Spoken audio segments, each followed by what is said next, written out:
Escucha a Nieves Santiesteban, Chari Castañeda y María Teresa Lampón en Ser Eucaristía con Jesús. Es nuestro amor al Hijo único el que nos salva glorificándole, manifestándonos las riquezas de su amor en la Eucaristía. Ser Eucaristía con Jesús. Nos da el que le amemos a Él y glorifiquemos al Padre, fuente y término supremo de este amor. Ser Eucaristía con Jesús. Aquí, por Mundo Católico, construyendo la civilización del amor. Hola, estamos aquí en Ser Eucaristía con Jesús. Hola, Chari, ¿cómo estás? Hola, Nieves, muy bien, gracias. ¿Y tú?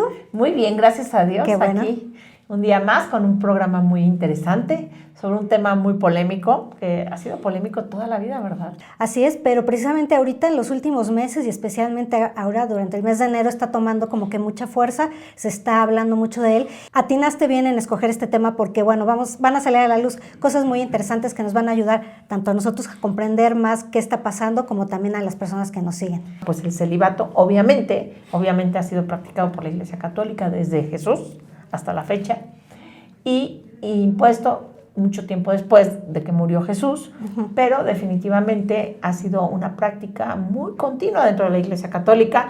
Como vamos a profundizar en este programa, yo creo que vamos a aprender mucho y con ese conocimiento discernir con más facilidad sobre este tema, ¿te parece? Bueno, pues hay que primero entender bien cuál es el concepto, la definición de celibato. En general, se considera una persona célibe aquella persona que no se casa, ¿sí? Entonces eso hay que tenerlo bien claro. Dentro de la Iglesia Católica va a ser el hecho de que los sacerdotes no se van a poder casar. Exactamente, porque la castidad para nuestra fe es obligatoria para todos. Casados, divorciados, viudos, solteros y sacerdotes. Ajá, exactamente. Y hay que entender que dependiendo el estado de vida, la castidad va a tener matices diferentes. Correcto. Entonces, pero la castidad es para todos. Entonces también, obviamente, el matrimonio es un sacramento y obviamente se permiten las relaciones sexuales en el matrimonio, pero eso no significa que pueden tener relaciones con cualquiera, solo con su pareja. Exactamente, en eso consiste la castidad en el matrimonio. Así es. Muy bien. Y entonces, bueno, como comentabas, los religiosos, los que no son sacerdotes, religiosos y religiosas, generalmente también hacen votos de castidad, en donde, bueno, pues se mantienen sin mantener relaciones sexuales, ¿no? Durante toda su vida. Así es, la vida religiosa. Exacto. Esto es importante porque digamos que es una práctica, la palabra correcta es una práctica en la cual toda su energía la van a enfocar al servicio a Dios, ¿sí? Así es, por lo cual es un don. Ajá, también. Es un don, es un regalo del cielo. A ver, si Dios nos está, por medio de los 10 mandamientos, por medio del sexto y el 9º mandamiento, pidiendo que vivamos en castidad, y esta continencia se llama, ¿verdad? Tiene que venir bendecida con un don, con una gracia para poder mantenerlo, porque entonces, ¿por qué Dios nos permitiría o nos obligaría a cumplir los mandamientos si no nos da las facultades para cumplirlos? Exactamente. Y como tú lo dices, es un don que a lo mejor no todos lo tenemos, son ciertas personas las que están llamadas precisamente a vivir así. Exactamente, y por eso pues nosotros vamos a poder ver ahora cómo ha funcionado dentro de la Iglesia Católica. Exactamente. Entonces, bueno, si nos remontamos un poquito al aspecto histórico, hay que recordar, sobre todo en el Nuevo Testamento, en donde San Pablo a los Corintios hace énfasis en que se mantengan pues las personas célibes si se van a dedicar al servicio de Dios. Dice que, bueno, pues los casados que sí respeten a sus esposas, que tengan una sola esposa y que las amen, las respeten igual las esposas a sus maridos. Pero que hay ciertas personas que, al igual que él, que permaneció célibe toda su vida, pueden dedicarse completamente a Dios, ¿sí? Así es. Y esto, bueno, pues es el celibato sacerdotal, que conocemos nosotros como celibato sacerdotal. Oye, y el mismo Jesús va a mencionar en San Mateo 19:12, en donde comenta a Jesús y dice así: en efecto, hay eunucos que así nacieron del seno de su madre. También hay eunucos que así han quedado por obra de los hombres, y los hay que se han hecho tales a sí mismos por el reino de los cielos. quien sea capaz de entender, que entienda. Entonces, cuando habla de aquellos que se han hecho a sí mismos por el reino de los cielos, son aquellos que han entregado este celibato por el reino de los cielos, por la gloria de Dios, es decir, por una vida comprometida dentro de la vida monástica o dentro de sacerdocio o dentro de una vida religiosa, ¿correcto? Exactamente. Y bueno, pues si quieres, platicamos que en los primeros siglos, pues esto no se acostumbraba. Hay que recordar que, bueno, pues todavía se venía de la tradición judía, donde el rabino, por ejemplo, era casado. Entonces, bueno, la gente que empezaba a dedicarse más a Dios, pues la mayoría de ellos eran casados. Entonces, pues se permitió que esto continuara. Simplemente Jesús va a llamar a sus apóstoles, y de sus apóstoles, pues hasta donde yo tengo entendido, solo San Juan era soltero. Es decir, que los demás ya estaban casados, o si no todos, casi todos, y que significaba que ellos, aunque Jesús les pide que lo sigan, muchos de ellos mantuvieron sus esposas. Ahora, que mantuvieron una vida de matrimonio después de seguir a Jesús, eso tendría que verse, porque todos van a emigrar, Ajá, hay algunas hipótesis que dicen que muy probablemente sus esposas iban con ellos. Y hay otras que dicen que no, que definitivamente se dedicaron solo a evangelizar. Exacto, entonces no lo sabemos. Eso no lo sabemos, así es, pero bueno, también sabemos que pues muchas mujeres también participaban activamente en las primeras comunidades de la iglesia. Entonces, bueno, pues de alguna u otra forma, si no siguieron con sus esposos, pues seguramente también estaban haciendo trabajo paralelo, ¿no? Pero sin embargo, también tenemos que reconocer que Jesús es un modelo a seguir para toda la vida religiosa y sacerdotal, porque es el sumo sacerdote, y Jesús fue virgen, su madre virgen, y son también los moldes de nuestra fe. Ajá, exactamente. Los moldes a seguir. Entonces también, desde el principio, ya San Pablo nos va a ir recordando, ¿cierto? En sus cartas, la importancia de permanecer vírgenes para algunos. Y nos los va a ir recordando durante todas sus cartas, ¿cierto? Exactamente, así es. En la Biblia. Ya para el siglo IV, más o menos. Yo tengo un dato que en el siglo II, ya te voy a decir, en el siglo I, San Clemente Romano exhortaba a los que vivían en celibato. Y en el siglo II, a principios del siglo II, San Ignacio de Antioquía también les recomendaba de nuevo que vivieran así. Ya en el siglo II, San Justino y Atenágoras afirman expresamente que muchos cristianos, hombres y mujeres de toda condición, siguiendo a Cristo desde la juventud, permanecieron célibes toda la vida. Okay. Y esos son padres de la iglesia. Exacto. Pero es en el Concilio de Elvira, que es precisamente entre los años 295 y 302, que es el siglo IV, en donde ya se establece que de entrada los obispos tenían que ser, si alguien aspiraba a ser obispo, tenía que ser célibe. Es decir, no tener esposa. Ajá, exacto. Y poco a poco y eso también se fue. yo he leído que en estos documentos que he estado estudiando, que muchos sacerdotes ya de esa época, aunque se les recibía casados, tenían que permanecer como en una relación, como que, ¿cómo se dice? Cuando ya no tienen vida marital. Ah, ok. Sí. Muchos renunciaban a su vida marital a pesar de estar casados, sí, cuando eran ordenados sacerdotes. Exactamente. También, era otro tipo de ejercer el sacerdocio. Entonces tenemos varios diferentes modos de vida en la vida sacerdotal. Exactamente. Para estos siglos, ¿no? Ahora, algo también que era que desde los primeros siglos se empezó a considerar es que si un hombre casado se convertía en sacerdote, bueno, era permitido, pero entonces ya no se permitía que un hombre soltero que se había convertido en sacerdote después se casara.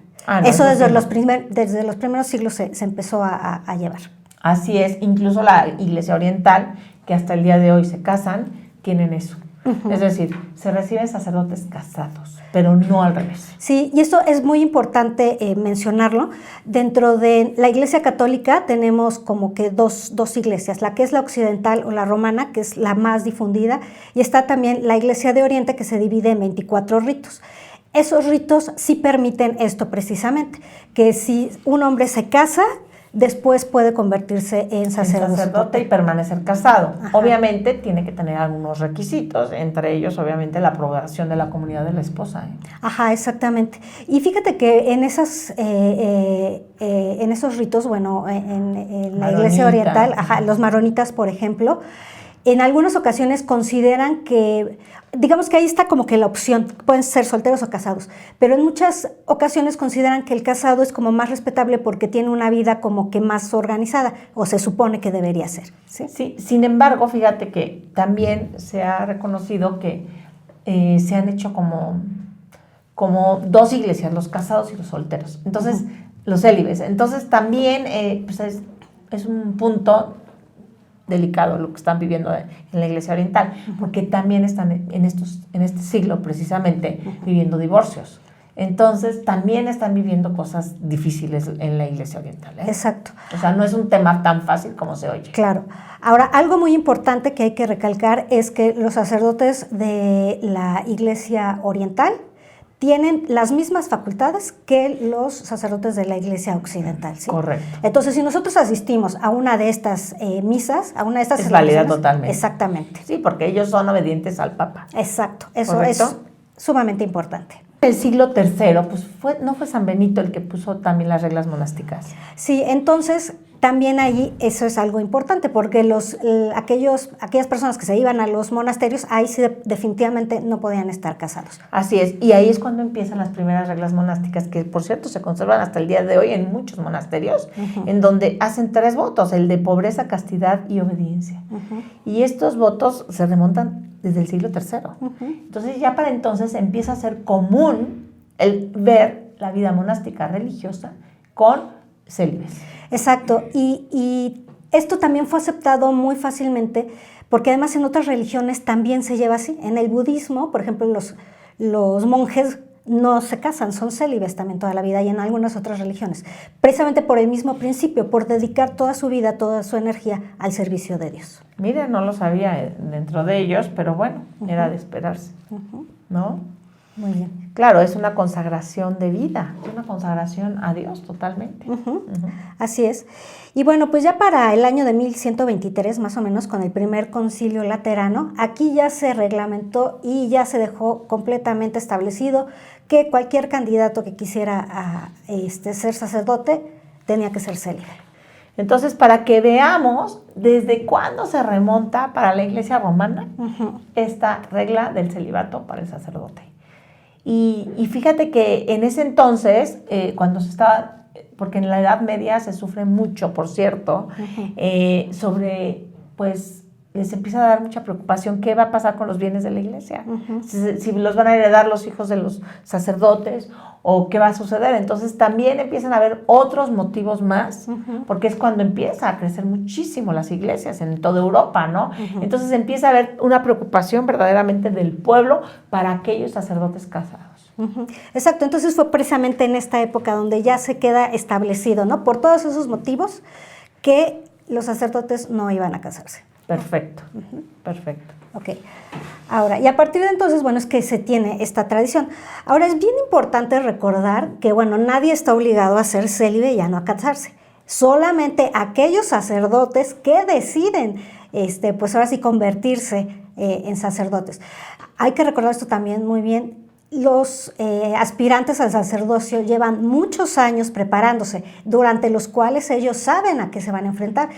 Hay muchos que, bueno, pues están un par de años en el seminario y ya después desisten porque se dan cuenta que pues esa vida no la van a poder llevar, ¿no? Y también tenemos que entender que también Dios ha manifestado quiénes son sus discípulos, es decir, los que tienen vocación y los que no tienen vocación. Entonces, es triste ver que simplemente muchas personas entran al seminario por necesidad y no por vocación, y que también es más triste todavía ver que los rectores de seminarios pues no tengan, o los seminarios todavía no tengan un buen control de cómo discernir ahora sí que quién tiene ¿cómo se llama?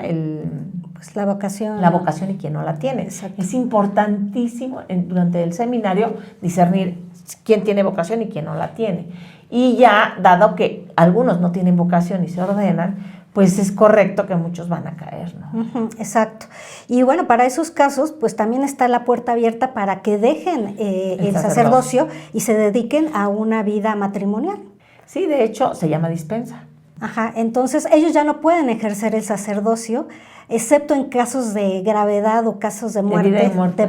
No lo sabía, fíjate, pero yo sabía que sí, que le suspenden pues el don de poder celebrar la misa, por ejemplo. Exacto, o poder confesar. O cualquier sacramento, menos el bautismo, que lo tenemos todos. Ajá, exactamente. ¿No? Y tampoco ellos pueden confesar, ¿no? No excepto pueden confesar, en casos no bautizan, no nada. Ajá. O sea, normalmente ya no hacen una vida de sacerdotes, hacen una vida matrimonial, como tú bien has dicho.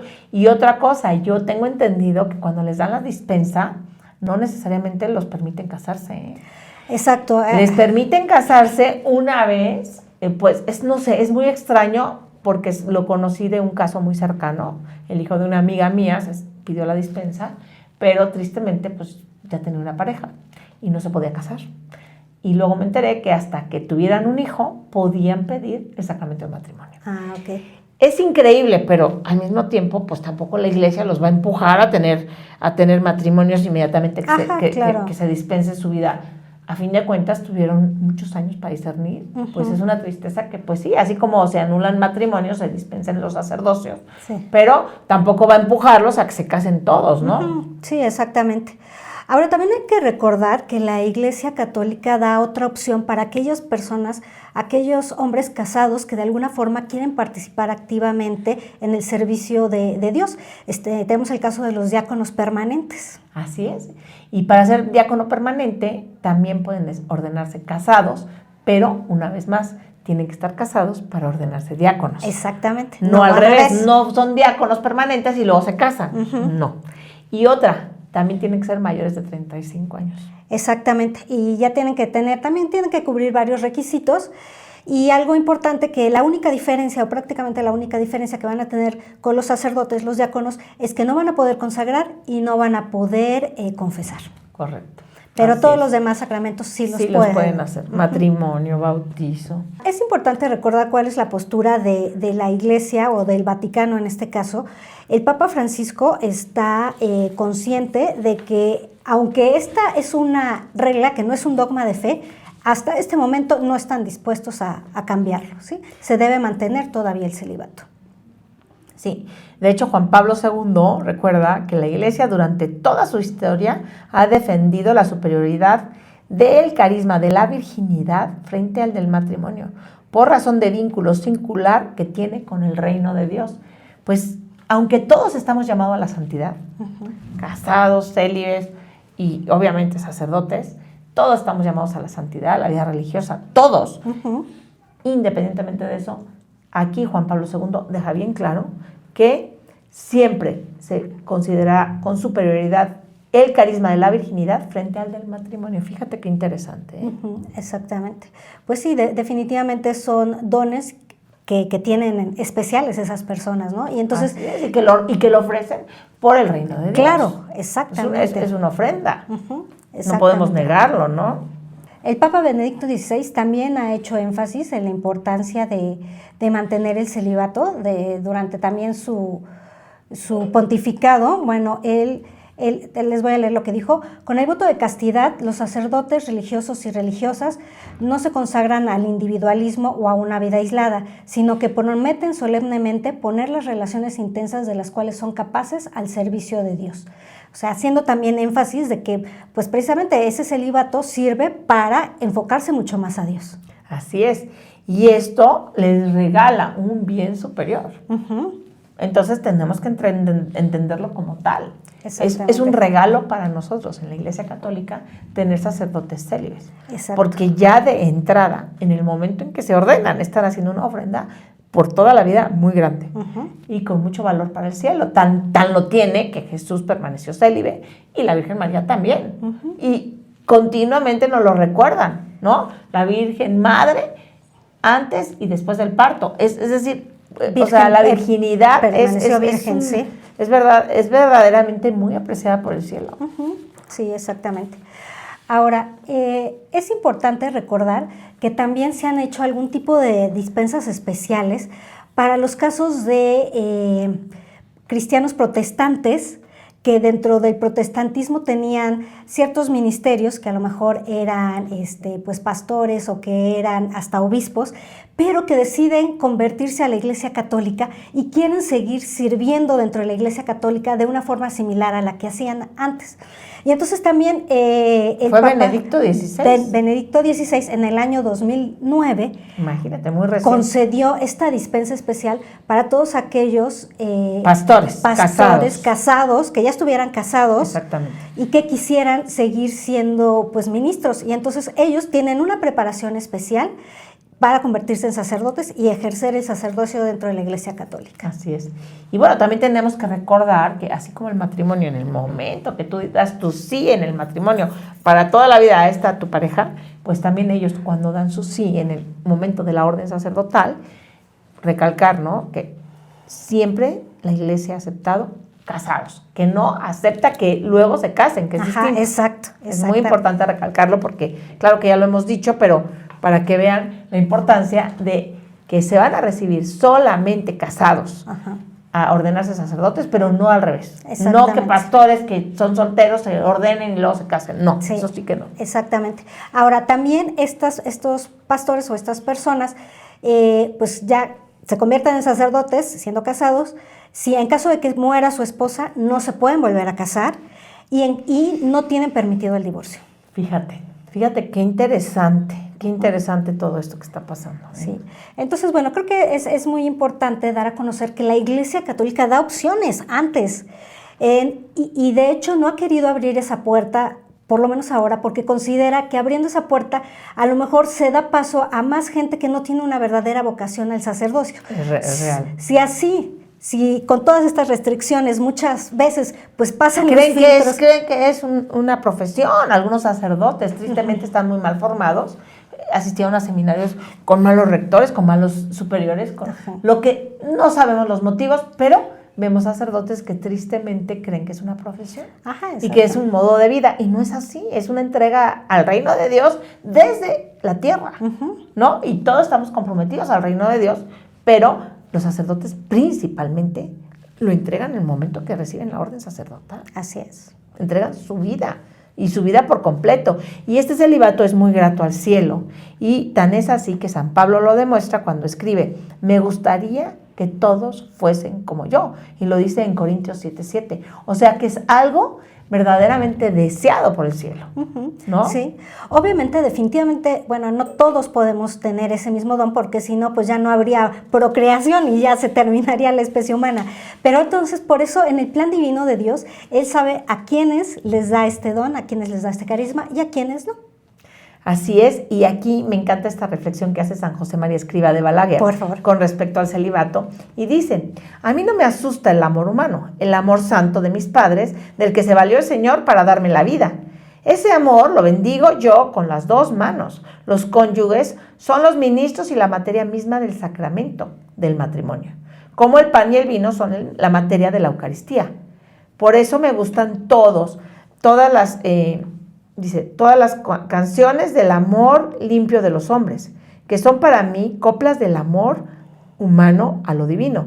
Y a la vez digo siempre que quienes siguen el camino vocacional del celibato apostólico no son solterones que no comprendieron o no aprecian el amor, sino que al contrario, sus vidas se explican por la realidad de ese amor divino, y me gusta escribirlo con mayúscula, que es la esencia misma de toda vocación cristiana. Ah, qué lindo. Entonces, pues ahí vemos cómo el celibato, pues no nada más es un regalo y es un don para ellos, es un don para la iglesia entera, claro, que debemos de apreciar nosotros los cristianos. Así es. ¿Verdad? Sí.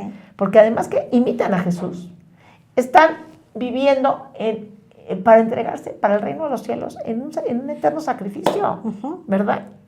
Así es, toda su vida está dedicada a eso. Sí, van a tener sus pros y sus contras. También San Pablo va a decir en alguna de sus cartas, va a decir, bueno, pues es que el verdadero, ¿cómo dice? La verdadera tribulación está en el matrimonio. Y yo también creo que sí. O sea, yo les digo a los sacerdotes, bueno, ustedes no saben lo que es vivir en la vida matrimonial, ¿no? También es otra manera de santificarse, claro, porque definitivamente tenemos que soportarnos mucho unos a otros, ¿no? Claro. En el matrimonio. Pero definitivamente, pues sí, ya vemos que de alguna manera San José María va a volver a decir y dice, no hay contradicción alguna entre tener este aprecio a la vocación matrimonial y entender la mayor excelencia de la vocación al celibato, que se llama propter regnum coclorum, por el reino de los cielos. Estoy convencido de que cualquier cristiano entiende perfectamente cómo estas dos cosas son compatibles, al procurar conocer, aceptar y amar la enseñanza de la Iglesia. Y si se procura también conocer, aceptar y amar su propia vocación personal. Es decir, si tiene fe y vive de fe. Y es verdad, cuando ya estás casado, pues más te vale volver a decir así, sí a todos los días. Igual el sacerdote. Exacto. Más le vale volver a decir sí todos los días, porque claro que podemos cambiar de opinión, pero las personas que cambian de opinión, por lo general, simplemente van a sufrir las consecuencias de no cumplir con su promesa. Y al no cumplir con tu promesa con Dios, pues simplemente vas a sufrir, porque eso no te puede conllevar más que a sufrimiento. Exactamente. Por eso la importancia, tanto en el sacerdocio como en la vida matrimonial, el prepararse antes de, para estar realmente seguro, para saber exactamente a qué vamos a enfrentarnos y, como dices, ¿no? Diariamente estar reafirmando y estar dando ese sí. Hay que recordar que, igual lo hemos dicho varias veces aquí en el programa, la conversión es un proceso diario también, así como nosotros decimos sí a Dios en nuestro proceso de conversión, así también tenemos que dar un sí en nuestro estado de vida. Así es, porque a fin de cuentas nosotros tenemos una misión, cada uno de nosotros, y una vocación. Sí. Entonces, si nosotros nos mantenemos lejos de Dios en nuestra juventud, es difícil que conozcamos nuestra misión. Sí. Por eso es tan importante. Y si usted es padre de familia y sus hijos no están cerca de Dios, pues rece por ellos para que cumplan la misión que Dios les ha encomendado. Porque lo que más importa para cada uno de nosotros ser felices es cumplir con esa misión a la que Dios nos ha llamado, ¿cierto? Así es. Ya sea en el matrimonio, en el celibato, en la soltería, Chari, sí, en donde todos. Dios nos mande. Claro, exactamente. Y para terminar me gustaría leer esto.